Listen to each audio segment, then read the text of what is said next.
sedět, rovně kolmo do sedla, nebo do toho vletu koňského a musí se rovně úplně. Tak. Prohnout záda, zíko vystrčit.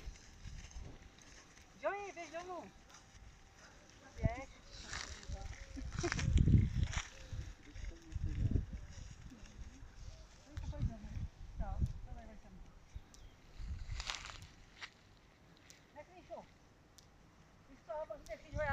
Na chvilku, já vezmu toho psa. On byl doma, on zase pustili. Pojď, pojď.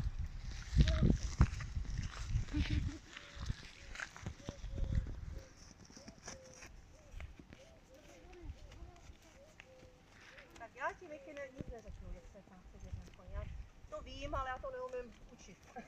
Jak teta. Dobře, já ho vezmu. On totiž byl zavřený doma. Já jsem je zavřela, ty psi jak neotravujou. No, on by náhodou zdrhnul. Tak teď už jsi v odborný péči.